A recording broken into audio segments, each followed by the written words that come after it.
Hi everyone, today I'm going to give a summary and review of the horror comedy Untitled Horror Movie released this year. I stumbled across this on Amazon and was drawn in by the trailer, which looked quirky and upbeat, but also really importantly, creepy.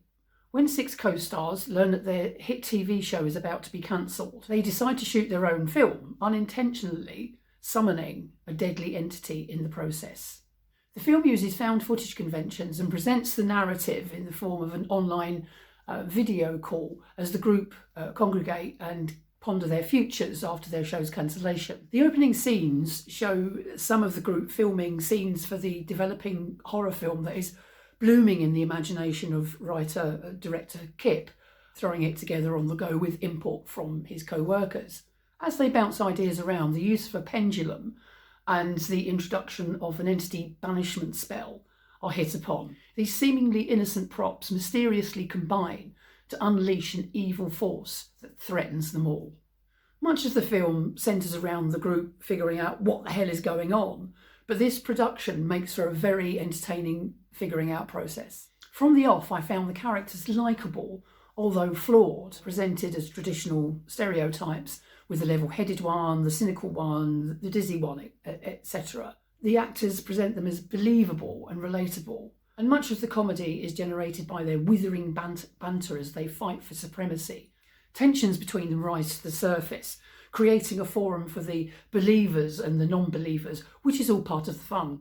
There were a good few jump scares mixed in with comedy moments that, even when the atmosphere was really creepy, raised a laugh, which actually felt a bit weird, to be honest. The film always knew where it was going, and the plot rolled along at an enjoyable tempo, knowing when to notch up or notch down the tension. All this was even more admirable when you learn that the cast had never met. They filmed their own scenes, they did their own makeup, they did their own lighting, all while in isolation. And this tightly woven production comes in at 87 minutes, which is never a bad thing in my book. Now, I have to say, I really enjoyed this film. The summary and the trailer looked promising, and they didn't fail to deliver.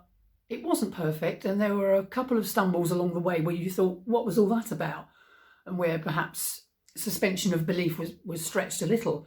But to its credit, very quickly picked up the pace again, not giving you time to ponder the whys and wherefores. Remember, there were budget and environment limitations as this was filmed during lockdown. It doesn't take itself too seriously, but seriously enough to make a decent, creepy flick without descending into parody. And it manages to balance the horror and comedy aspects really well. The film takes a poke at celebrity culture, showbiz, and ruthless executives without losing track and accidentally making this the central focus. In fact, it manages to bundle up a lot of things while remembering what it was there for in the first place. It was great fun, and I would happily watch this again. And while it may not go down as a classic, I bet it generates a number of imitators. I take my hat off to all involved and thank them for providing some of the best low-budget 87 minutes of entertainment I have seen in a long while. Thank you for watching, and if you like this video, please like and subscribe to my channel. Until next time.